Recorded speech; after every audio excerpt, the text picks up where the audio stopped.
ఇవాళ పెదరాశి పెద్దమ్మ మనకు 2 కథలు చెప్పబోతుంది. విన్నామా పిల్లలు? అన్నారం అనే పల్లెటూరులో రాజారాం అనే ధనికుడు ఉండేవాడు.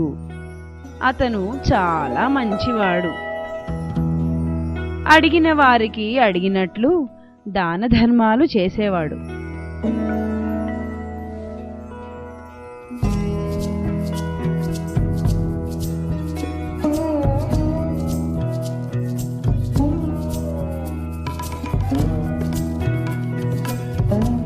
బాధపడకు, నేను నీకు తప్పకుండా సహాయం చేస్తాను.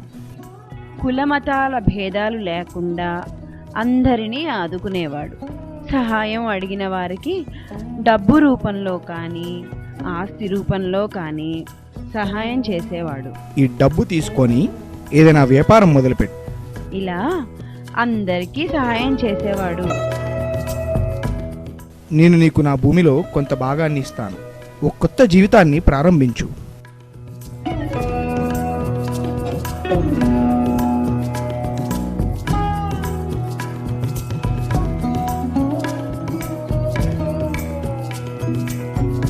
ఇలా కొంతకాలం గడిచిన తర్వాత అతని ఆస్తిపాస్తులు అన్నీ తరిగిపోయినాయి.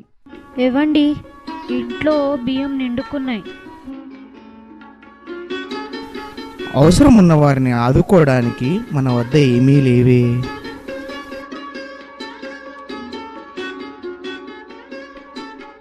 అలా సర్వం కోల్పోయిన రాజారాం అతని కుటుంబం ఒక పూట భోజనం చేసి రెండో పూట పస్తులుండేవారు. ఇంత జరిగిన రాజారాం కుటుంబం ఊరి వాళ్లకు అతని పరిస్థితి తెలియనివ్వలేదు. మన బాధల గురించి ఎవరికీ తెలియనివ్వకూడదు. ఇంతకాలం అందరికీ సహాయం చేశాము, ఇప్పుడు వారిని తిరిగి సహాయం అడగలేము. ఆ ఊరి ప్రజలకు ఆ విషయాలు ఏమీ తెలియవు. వాళ్ళు ఎప్పుడూ ఆయన చేసిన దాన ధర్మాల గురించి ప్రస్తావించేవారు. మనం రాజారాం గారు చేసిన సహాయం ఎప్పుడు మర్చిపోలేము. ఆయనే లేకపోతే మనమంతా ఏమైపోయేవాళ్ళం. ఇలా వారికి తెలియకుండానే రోజులు గడుస్తున్నాయి. ఒకరోజు రాజారాం బాల్యమిత్రుడైన సోమనాథు అతన్ని కలవడానికి వస్తుండగా అతని స్నేహితుడు గురించి ఊళ్ళో వాళ్ళు మాట్లాడుకునే గొప్ప మాటలు విన్నాడు. రాజారాం గారికి మనం చాలా రుణపడి ఉన్నాం. అవును, రాజారాం గారు మనకు చాలా సహాయం చేశారు.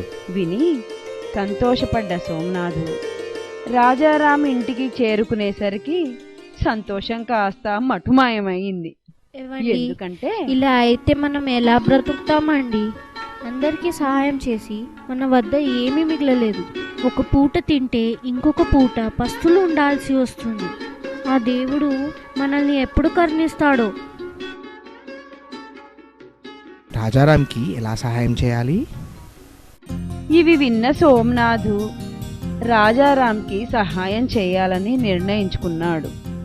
వెంటనే ఊరి ప్రజల దగ్గరికి వెళ్ళి రాజారాం పరిస్థితి ఇలా వివరించాడు. మన రాజారాం గారు చాలా కష్టాల్లో ఉన్నారు. మనమంతా కలిసి ఆయనకు సహాయం చేయాలి. ఈ విషయం విన్న ఊరి ప్రజలు బాధపడి ఏదో ఒక విధంగా రాజారాంని ఆదుకోవాలని అనుకున్నారు. రాజారాం గారి లాంటి మంచి మనిషికి సహాయం చేయటానికి మేమంతా ఏమైనా చేస్తాం. మేమందరం కలిసి చేతనైన సహాయం చేస్తాము. ఈ విధంగా ప్రతి ఒక్కరూ వాళ్ళకి తోచిన సహాయాన్ని అందించి రాజారాంని మళ్ళీ నిలదొక్కునేలా చేశారు.